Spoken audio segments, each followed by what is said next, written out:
नमस्कार, सुप्रभात. मी स्वाती गोडसे. आपण पाहताय न्यूज 18 लोकमत. सकाळी 7च्या बुलेटिनमध्ये आपल्या सगळ्यांचं स्वागत आहे. सुरुवात एका महत्त्वाच्या बातमीनं.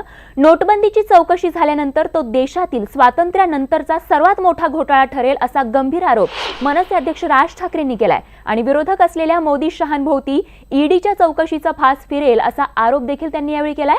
मुंबईतल्या काळा चौकी जे लोक काही ह्यांच्याबद्दल बोलायला जातील, काही करायला जातील, त्यांच्यावरती ईडीच्या केसेस टाकायच्या, त्यांच्यावरती सीबीआयच्या रेट्स टाकायच्या, त्यांच्यावरती इन्कम टॅक्सच्या रेट टाकायच्या. नरेंद्र मोदी आणि अमित शहाना पण मला सांगायचंय, तुम्ही पुढे विरोधी पक्षातच जाणार आहात तेव्हा बाकीच्यांकडनं रेड पडतील ना, केसेस होतील ना. मी तुम्हाला आज सांगतो, मी माझ्या गेल्या वर्षीच्या गुढीपाडव्याच्या सभेमध्ये मी सांगितलं होतं की नोटबंदी, या नोटबंदीची ज्या वेळेला इन्क्वायरी निघेल ना, त्यावेळेला 1947 सालानंतरचा सगळ्यात मोठा स्कॅम हा या देशातला ठरेल. सगळ्यात मोठा स्कॅम या देशातला ठरेल.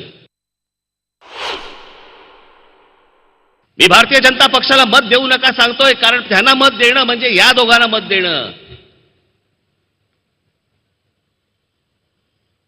युतीमधला शिवसेना हा त्यांचा जो पक्ष आहे, बरोबरचा पक्ष आहे, त्यांनाही मत का देऊ नका, म्हणजे त्यांना मत देणं म्हणजे ह्या दोघांना मत देणं आहे.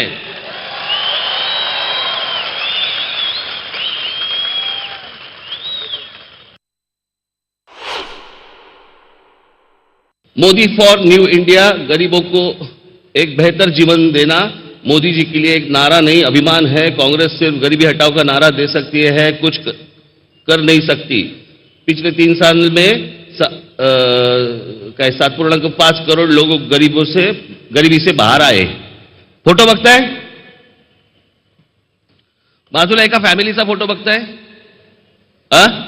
बोलव रे त्यांना.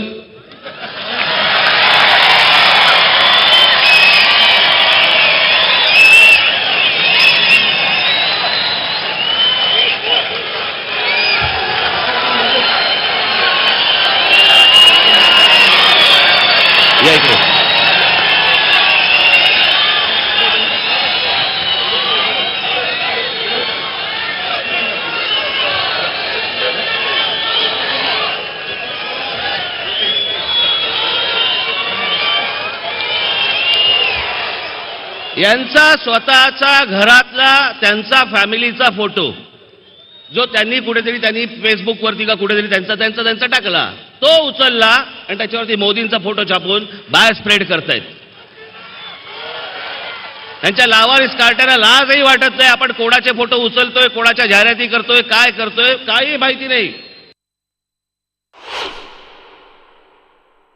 तो आमचा वैमानिक, काय रे नाव त्याचं, अमोल यादव, त्या बिचाराने, तो एक पायलट आपला मराठी मुलगा, त्याने विमान बनवलं, 6 सीटर का 8 सीटर विमान बनवलं, ज्याच्याबरोबर या तिथे एमओयू केला गेला.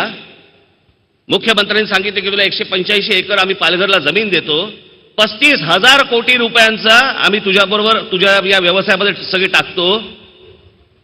आज अमोल यादवची काय परिस्थिती आहे? आज अमोल यादव देश सोडून अमेरिकेला निघून चाललाय की इथे काहीही घडलं नाही, त्याच्या आयुष्यामध्ये काही होत नाहीये. तो इथून उठून अमेरिकेला निघून चाललाय. आज बघा, ती जेट एअरवेज गेली इतकी वर्ष जी चालणारी आपल्या देशाची इतकी, त्यांचे 20,000 एम्प्लॉई आणि त्या कंपनीवरती अवलंबून असलेली इतर जे लोक, असे मिळून साधारणपणे 50,000 लोक बेरोजगार एका रात्रीत झाले. एका रात्रीत. बरं, जेट एअरवेज बंद होणार याच्या बातम्या गेले काही दिवस येत होत्या. पंतप्रधान कानेमध्ये आले. पंतप्रधानांनी ही गोष्ट का नाही थांबवली? इतके जण जर समजा बेरोजगार होणार असतील, इतके पायलट जर बेरोजगार होणार असतील,